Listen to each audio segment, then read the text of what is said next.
My friend grew up with named Kevin, just started a TikTok. Shout out to Kevin, lucky number Kevin. And he made his first video yesterday. It's very thought provoking. His premise was that the Niners will be better and worse simultaneously this year, which is interesting because I think it's got a lot of merit to it. Like they should have a better record than last year. No question. They should. I mean, I think if they have fewer than 10 wins, people will freak out and someone could get fired. Someone very important could get fired. But on paper, it's really hard to make the argument that this is a better team on paper, even than the one they had last year that won 6 games. I don't know. So I get Kevin's premise. I'm going to hard disagree because the entire team was injured. Now, if the entire team was healthy, yes, I would agree. On paper, before bilateral Achilles tendonitis. When you say the entire team, let's be specific. We're talking CMC. CMC was hurt. T. Willie. BA was hurt. No one calls him that, but I'm calling him T. Willie. Okay. T. Willie. Ayuk. Pearsall. Ayuk. Pearsall missed 7 games. That's a lot of games. He got shot and bounced up. He bounced right back. He missed like 7 games and his entire offseason program. He was learning the offense as he went. And going through post-traumatic stress. Yes, and going through PTSD. And then, so literally all they had that was healthy was Kittle. And their running back was a legitimate carousel. CMC went down, Jordan Mason comes in. CMC comes back, then he goes back down. Then Jordan Mason goes down, then Garendo goes down. And, okay, but real quick, what I would say to you is that Pearsall's hurt now. Ayuk's hurt now. Mm-hmm. And then the other two, CMC and Trent, of course, those guys going down. I mean, the difference between 2023 CMC and Trent and 2024 is just night and day. But I don't know what to expect from them moving forward. But that's what I'm saying. So they've had an entire full offseason program where I would be willing to bet the house Kyle is not relying on CMC like he was going to last year. Last year, he was off Offensive Player of the Year. He was by far the best player on the team. It was like, there's no worries about this guy at all. Now we are bilateral Achilles tendonitis CMC, where Kyle, if he does make CMC the centerpiece of this offense, he is brain dead and should be fired. Like, genuinely, he should not be the centerpiece. The centerpiece of this offense should be Brock Purdy and George Kittle. Well, that's scary too, though, because George Kittle, great player, coming off one of the best seasons of his career, if not the best season. I mean, how confident are you that he's going to play 16 games this year and put up 1,000 yards? I mean, more confident he's hurt every year, and you just gave him guaranteed money, and he just got a year older. I mean, it'd be great if he could do it again one more year, but if he played 8 games this year, you couldn't say, well, no one could have predicted this. Yeah. I mean, wow. But that's also why I'm saying Brock Purdy is a big part of that. Like, Brock needs to be your centerpiece. You just paid him $53 million. He is now officially your centerpiece. I don't care. This is where Kyle needs to flex his system, in my opinion. This is where Kyle's really going to prove his worth, and Purdy's going to have to prove his. No one's the centerpiece, the true centerpiece besides, in my opinion, Kittle, but Purdy mainly. We're going to scheme everyone open no matter who's there. If it's Cowing, if it's Watkins, if it's Demarcus Robinson, if it's when BA comes back, if it's CMC, if it's Jordan James, I don't care who it is. This is how it's going to move. This is the motion, is it's going to flow through Brock. Brock is going to be our point guard, and you guys are going to be spot-up shooters. That's it. That's what you guys are. I think it's interesting how these vets were all at OTAs and minicamp. Fred and George will always be there as leaders because they're the leaders of the team. They're the GOATs. Trent hasn't gone to OTAs or minicamp in 10 years. He was there. Mm-hmm. Christian wasn't there last year, was here this year, and was actually one of the only vets actually doing 11-on-11s and 7-on-7s. That was kind of amazing. And then afterward, they asked him how he felt, and he was like, I really wanted to prove to myself that I could play football and not miss a single practice during the offseason. I don't think people realize how he's building himself back up from ground zero.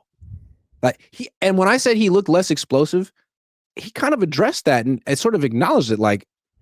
I haven't even really started yet. This was all, I think he considered OTA's rehab for him. He was just trying to prove to himself that he could not have a flare up or a setback. Yeah. So maybe he does kick it into another gear, or maybe he's constant for the rest of his career at his age, given what he's gone through. Maybe there's always going to be a part of something in the back of his mind, wondering what's going to happen if he kicks it in, if he cuts a little too quickly or sprints a little too fast. I mean, I wonder. Yeah, and like I will say, I genuinely think the Niners are going to be better across the board. I think they like people could say what they want about like Kyle and needing to be a motivator or whatever. This team's motivated. This is the most motivated football team I've seen from San Francisco, like since Kyle's been here. Like, period. This team is juiced. Everyone's there. Everyone's bought in. Whether you're hurt, sick, on the pup list, anything, you are there. You are at practice. You are at OTAs. You are at minicamp. Like, he wants everyone there. Kyle said that from the jump. The second season ended in his exit press conference. We want everyone there. We're not playing around. We're not going to lollygag our way through offseason. That was an awful decision. John Lynch echoed the same thing. Jed York echoed the same thing. Even on the Pat McAfee show, the first thing John said was, "Oh, we felt it. Like, we're not doing that again." And everything Kyle said is the same thing. Like, I think we're going to be so much better. I think this team's scary this year. Well, I think that's an interesting thing you bring up. So everyone's there, longer off season, and the idea is like let Kyle coach these guys. Yep. Because Kyle's a great coach, or he should and be. Saleh. I think it's a dual effort. I think genuinely, like, Kyle's coming in and Saleh's coming in expected to bring the juice. Like, they want that 2019 energy. But where I'm going with this though is ultimately like he's the head coach. Mm-hmm. And he wanted more time with his players, and he's getting it. Mm-hmm. And if they win 10, 11, 12 games, he's going to get a lot of credit. For People sure. will say, look, man, the last couple of years, I mean, 2023, the short off season, there's all this drama, all these excuses. They were valid. Come back the next year, they do everything differently, almost the opposite. They get results. Like, give them credit. They identified the issue. They attacked it, like all that stuff.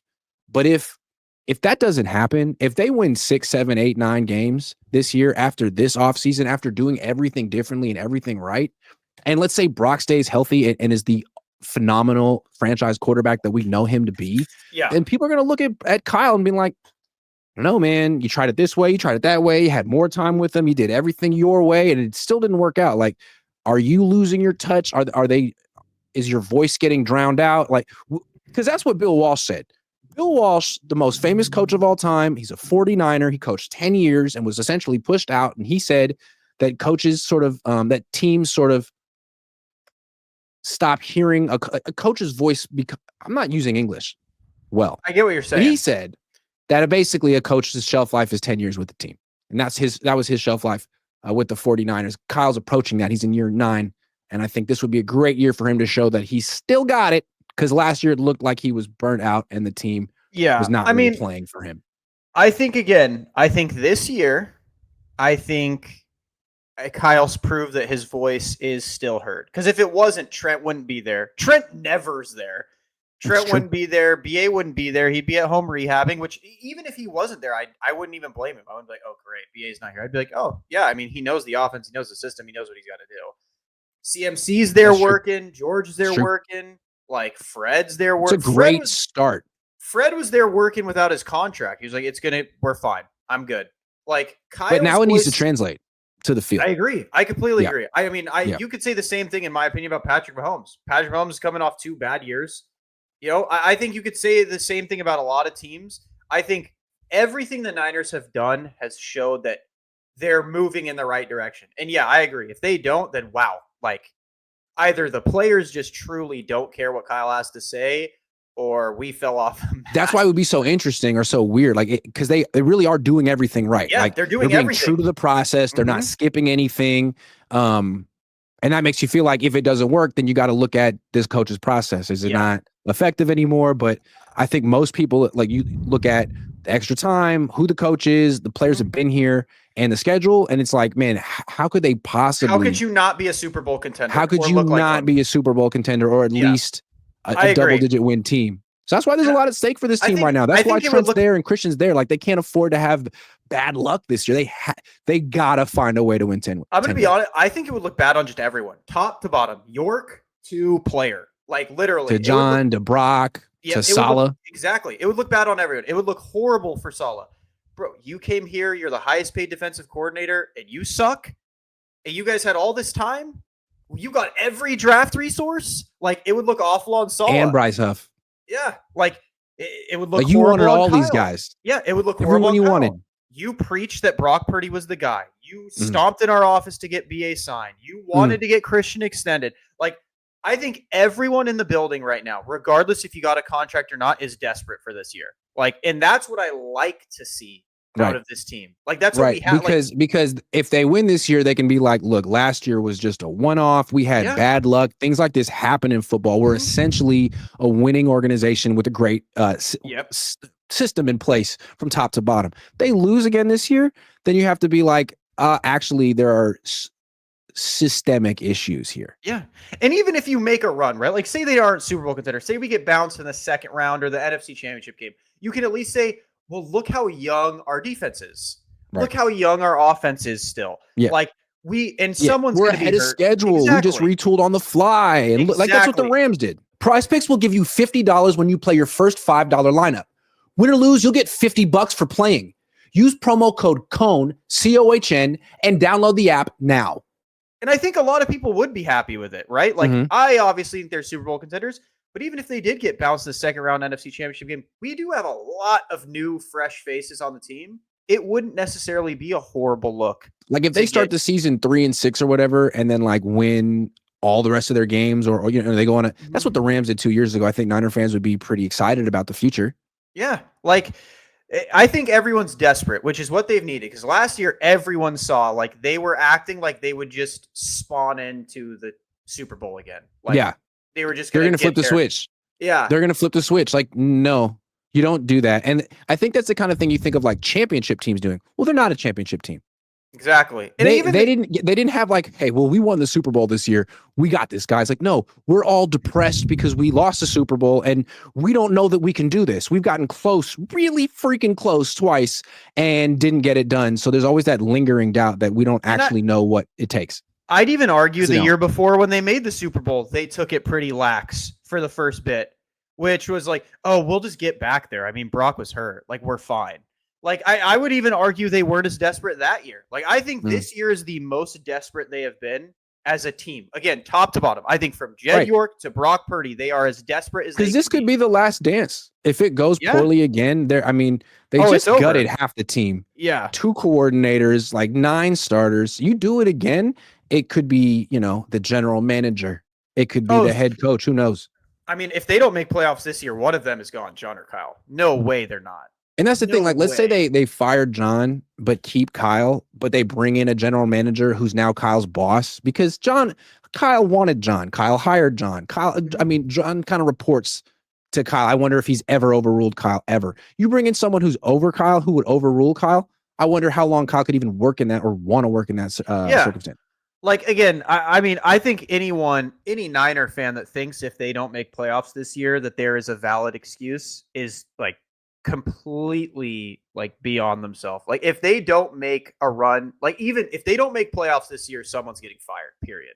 I don't care what you think, or like, oh, well, they went 10-6. It was just the other teams played better. There's no way for that to be a valid excuse. And there's no excuses. Like last year, they get the excuses, right? Well, injuries, and they had trouble in 1-score games, and Jordan Mason fumbled, and Nick Sorensen and Brian Schneider. What do you expect? Like, fine. We'll give you all that, but not 2 years in a row. I don't give a damn what happens if there were tragedies and there was this and that.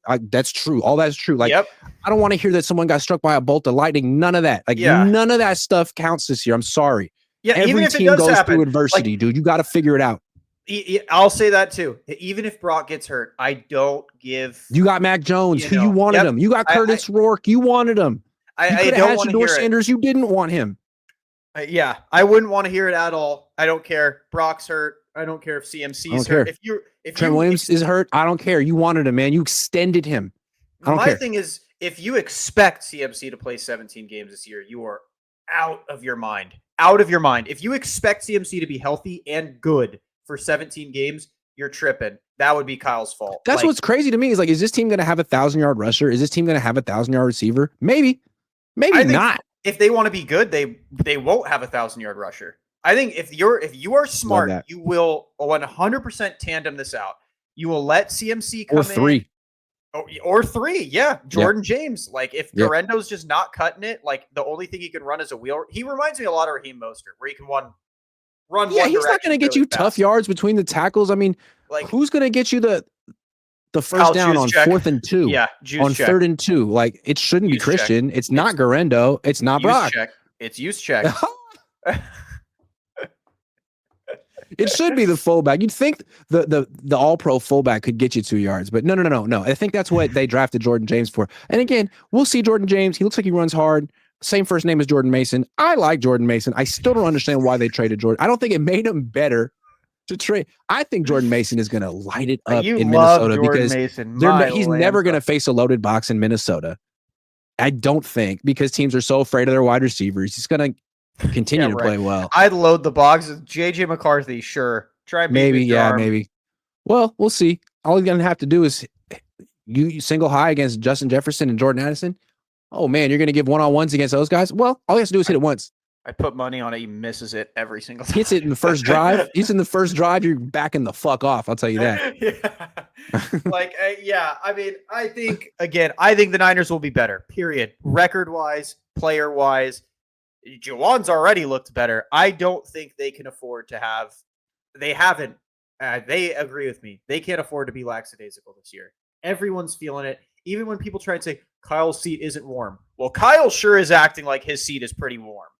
Like, I don't want to hear Kyle's seat isn't warm. It seems like there's a little temperature to it. Yeah, a little heat to it. People are tripping if they think his seat is fine. They're like, oh, they'll never foul Kyle. I promise you, if another year like last year happens, they are going. If he coaches well this year, I would not be surprised if he got an extension. Oh, for sure. And right after the season ends. He seems to get an extension once every 3 years, so he'd be due next year. But if they miss the playoffs, there's no extension. I'll tell you right now, extension coming if they miss the playoffs. In fact, there could be like a changing of the guard. Who knows? I'll tell you this: Kyle wins a Super Bowl this year. They're giving him a lifetime extension. He would never have to win another game, and they wouldn't care. They'd be like, "You got the Super Bowl, though. We still won it in 2025." Every year, Kyle Shanahan has been the head coach of the Niners. Every year, they've either missed the playoffs or gone to the NFC Championship game. That is one hell of a trend. This year, we are winning the Super Bowl. I don't think it's by mistake. We are winning the Super Bowl. I don't think it's by mistake. I think he kind of, I'm not going to say he tanks, but I think that like once he realizes that his team isn't it, I don't think he feels the same need to like sweat out 9 wins the way Mike Tomlin does. And I think he kind of likes the idea of getting some higher draft capital and retooling and being better. So I'm gonna be honest. I like that, man. I would rather have. I think they're closer to missing the playoffs than going to the NFC Championship game, in my opinion. But the schedule makes it interesting. If they get hot late in the year, they could go. I think they're going to the Super Bowl this year and they're winning it all. Wow. I don't think they're losing. You should make a TikTok about that. That would do. They're not moving to losing to Kermit the Frog. They aren't losing to his sons, Lamar Jackson or Josh Allen. They ain't losing to Kermit's dad, Joe Burrow. They're winning it all. Washington and Philly are going to be pretty tough. Yeah. Okay. Who is Washington's addition? Debo. Yeah. Javon Kinlaw. Yeah, exactly. I'm not scared of that team. Cliff Kingsbury. No, Debo's interesting. Let's talk about Debo for a second. I feel like he's washed as a receiver for sure. He's washed, period. As a running back in a zone read spread offense with Jaden Daniels, I want to see it. I kind of want to see it. Looks like Eddie Lacy and runs like him too. That's what I'm saying. He could rebrand himself as a power back. You know what I'm saying? He could be Eddie Lacy. I think it could work. I think it could work. Maybe that's why I put on a little extra weight, because he's the fullback now. To Cliff Kingsbury his entire tenure in Arizona. I'm never worried about Cliff Kingsbury.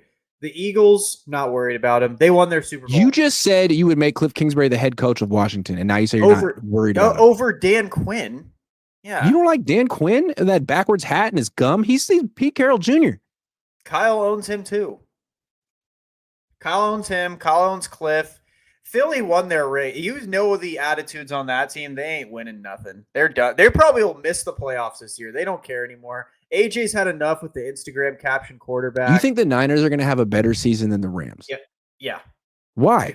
Because they're going to win a Super Bowl. What do you mean? Oh, there you go. I was confused as to your reason, but then you explained it. Our quarterback's Brock Purdy. Theirs is a 50-year-old. That's true. Brock is so much better than Matt Stafford. Thank you. You know what I mean? They're wide receiver 1 or 2, whatever they want to make the 40-year-old Devontae Adams. Again, 40 years old. Don't care. Puka, I mean, yeah, give me Pearsall. The offensive line is the only spot they really have on us. Running back, I'll take CMC over Kyron. I'll take Jordan James over Kyron. And I'll take Isaac Guerrero over Kyron any day of the week. I mean, pretty much. Who doesn't want Kyron's 1,400 yards and 15 touchdowns? Coach, the only reason McVay even has a Super Bowl ring is because he stole Kyle's homework, which is Matt Stafford, and then had a super team. Also, do the Rams have Jake Brendel? Do the Commanders have Jake Brendel? Do the Eagles have Jake Brendel? No, the answer is no. Do they have Colton McKivitz? What other team has Jake Brendel and Colton McKivitz on the same line? Only the Niners. Hard to find that. Hard to match that. And here's my thing with the Rams, right? I think Matt Stafford's very overrated, and I think Matt Stafford's always good for one. He's always good for a bad turnover. Like always, whenever he plays like good teams, he's always due. He gives you opportunities. If Jaquiski Tartt had hands, they'd never have a Super Bowl if he just had hands. If you were out there playing center field with that interception, we win. It's over. They had no Super Bowl. We win the Super Bowl. Kyle's hailed as the greatest coach of all time. But Matt Stafford always gives you one. And I don't think with this defense, like Jair Brown, Kyle would have for sure found a way to lose the Super Bowl to the Bengals. For sure. Joe Burrow would have gone slammed. This is Kyle. Kyle's, the best. Can we talk about the difference between Kyle Shanahan and Sean McVay for a second? Kyle's better and doesn't have a. No, he's not. This is why Sean McVay is better than Kyle Shanahan. No. New topic. Stop it. This is why Kyle Shanahan is better than. Like, you could tell me that Kyle's more creative as a coach, and like his plays on first and second down in a neutral game script in the first and second quarter when the game's kind of even or he has a lead are better. I wouldn't even argue with you in that. But when it's third down, when it's the second half, when it's the fourth quarter, when it's nut crunching time, and you need balls. Sean has them. No. Sean has them. And Kyle has folded. I can't speak to his testicular fortitude. I don't know. But I do know that Sean has them, man. And I think that's why Sean's better. Like, all right, when the pressure's on and you have to think on the fly in a situation, he's better. Kyle is great when it's not a situation. It's a script. It's first down. It's second down. He's up 7. He's down 3. It's the first quarter. He's great at that stuff. That's what I would say. I'm going to take the argument down here. Because Kyle has been costed by his players. Now, you may think this is not true. What a tragedy, dude. Kyle's a victim. Let's look at 2019. What does he have? He has the quarterback that set the NFL record for worst QBR in fourth quarter in Super Bowl history. Dude, Jimmy Garoppolo. Yep, sucks. Okay, and then next one. The Super Bowl Sean McVay has. Kyle can't coach Jaquiski Tartt to catch a literal fly ball. Dude, what can he do? He can't go out there and catch it for him. He can't catch it for him. But no, here's the thing. They should have had drills every day just for Tartt on how to catch the ball, man. I bet you he did. And Jugs machine for Tartt. When it comes down to it, and Nick Bosa is the prime example because they constantly talk about how he works on his read option skills. The Super Bowl 2 years ago shows when it comes down to it, they will always default to who they are. And Nick Bosa, again, another time Kyle got let down. Dead to rights, 4th and 3, overtime, game's over. He whiffs on the read option again.